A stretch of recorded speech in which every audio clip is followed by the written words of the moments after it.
It gotta just be non-label fucking beers. And just some Coke. Perfect. And we're in it, bro. And as the video goes, those will diminish. Alright. So, shut up! last thing is,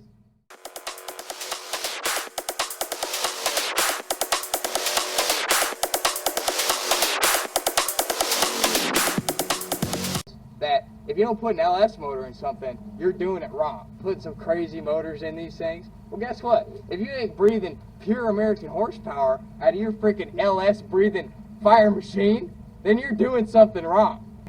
Chevrolet Silverado 5.3 liter LS engine, right? Stock truck cam in this baby, stock rods in this baby, stock cam in this baby. I might have cheated a little bit and I put some LS1 injectors in this thing. It might have a little bit of Corvette intake on it and have some little other accessories, but that is not for horsepower, because it don't help you.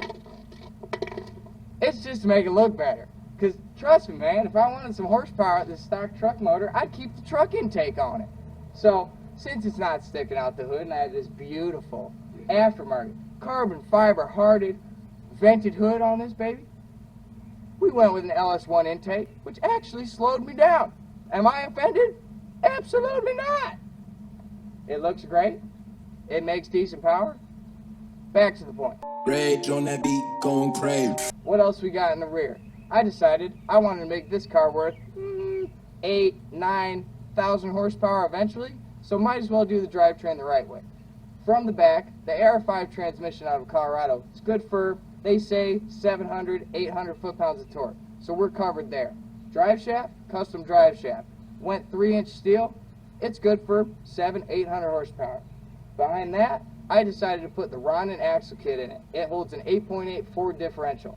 Those, once again, you do them right, you shim them up right, they're good for about 600-700 horsepower. God damn, brother, shit. So, what I would actually like to talk about on this is so a big point is the fact that the car was built around the wheels. Rage on that beat, going crazy. So I scooped these from a company out of California. They're 18 by 12, -5, work VSSDs. I put them on the car and I had some strut clearance issues, so as of right now I do have a 25mm spacer, making my final offset at -30. The rear fit decently okay, the front not so much. Here we go, let's talk suspension. From here, let's talk this. eBay coilovers, max speeding rods if you want them, $250. I decided these ain't good enough. We're gonna upgrade. So I went with the $550, $600 option of some Megan eBay coilovers. They're a little better than the junkiest, but they ain't the best. They'll do the job. She sits great. How about this front steering angle? You want some crazy steering angle on a drift car? Look at your local fab guys. Look at your local drift guys. I found a company, drift team named the Villains. They make lower control arm extensions and steering knuckle mods. Couple $100, ain't no biggie. Thing to me. because you did the body kit yourself, right? Yes. Yeah. Well, front overs. Front overs were done myself.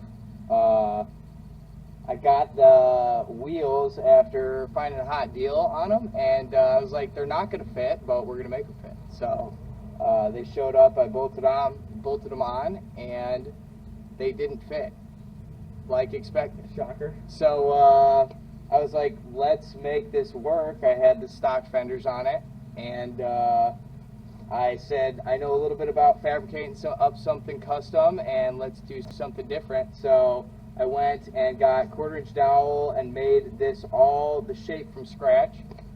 From there, just laid glass over it and kind of made them into what they are. Rage on that beat, going crazy.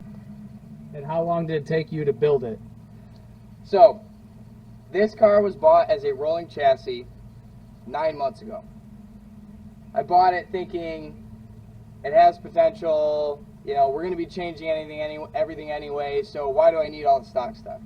So I bought it, put it up on jack stands, and it probably took 7 months before the thing even touched the ground or fired a cylinder or anything. I mean, it's insane. So why an RX7?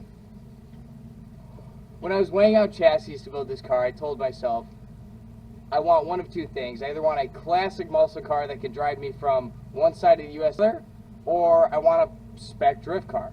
And I've started pricing out classic muscles, and they were very, very expensive. Well, the amount of money this thing's taken is astronomical. But I decided the RX7 after looking into S chassis, looking into E46s, looking into RX7s, and just pricing out what the basic necessities, you know, a steering angle kit, you know, a decent power motor, a heavy clutch kit, you know, all the things that you need to basically put together a reliable drift car.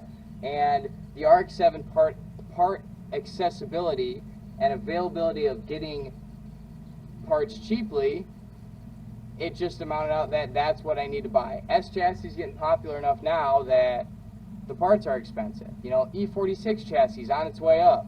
To get anything that you need, it's once again expensive.